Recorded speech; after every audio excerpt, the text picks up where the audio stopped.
les bastonneurs et les bastonneuses, moi c'est Forgy, et aujourd'hui, je vais vous parler de cinéma. Deadpool versus Wolverine. Je pouvais pas rater de vous en parler. Est-ce le nouveau lancement du Marvel Cinematic Universe? Pas vraiment. C'est plutôt la fin d'une ère et une nouvelle introduction. La fin de l'ère Fox et des films Marvel produits par d'autres producteurs, et le lancement de Deadpool dans le MCU. Mais à petits pas. Pour ce Deadpool versus Wolverine, pas besoin de se prendre la tête, c'est un buddy movie. C'est fait pour être fun, trash, plein d'action, plein de blagues, du concentré de Deadpool. Clairement, si vous aviez aimé le personnage dans les deux premiers films, celui-là est fait pour vous. Et si vous aimez les buddy movies, les films de potes, là où deux personnages qui s'entendent pas vraiment, finissent par être de grands alliés, où l'intrigue tourne autour de leur relation, et ben vous allez être servi. Deadpool et Wolverine parlent de Deadpool et Wolverine. On peut faire 1000 résumés, mais c'est le plus vrai. Pour résumer l'histoire, Wade Wilson, alias Deadpool, est perdu. Il n'arrive plus vraiment à trouver sa place dans le monde. Et sa copine Vanessa s'en est rendu compte et attend qu'il retrouve vraiment son identité. Il se retrouve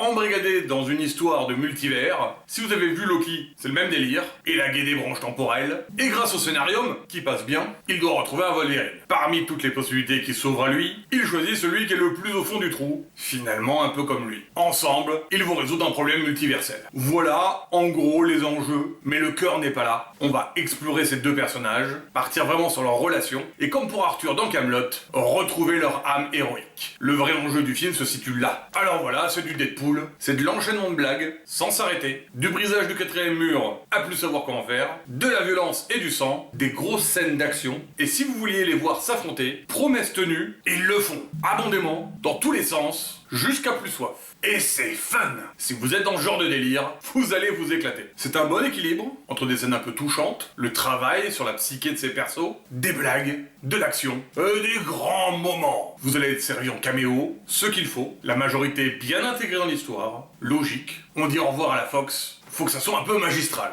Mais clairement, ces deux acteurs prennent un grand plaisir à travailler ensemble. Ils doivent s'éclater sur le plateau. Ils sont en bromance l'un avec l'autre. Ça se ressent. C'est jouissif. Leur dynamique est géniale. Peut-être la plus grande problématique, c'est d'avoir trop d'attentes. Si vous attendez une révolution du MCU, des caméos Avengeresques, vous allez sûrement être déçus. Mais sinon, foncez dans le délire. Il n'y a pas de raison de se retenir de ce plaisir coupable. Non, Deadpool, c'est cool. Ça serait facile de retenir des points négatifs, une aventure finalement à petite échelle, quelques facilités, une mise en scène efficace mais sans imagination, je veux dire par là pas de grande créativité, mais l'objectif recherché est atteint, c'est un vrai buddy movie, avec plein de chansons qui mettent en valeur certaines scènes, un Deadpool en roue libre, Ryan Reynolds totalement en surkiff, et vraiment cette super alchimie entre les deux. Pour résumer, si vous cherchez un gros buddy movie, avec du fight Deadpool et Wolverine, un humour Deadpool en excès et un film explosif, Deadpool et Wolverine est fait pour vous. Merci à tous les bastonneurs et les bastonneuses, et à très vite!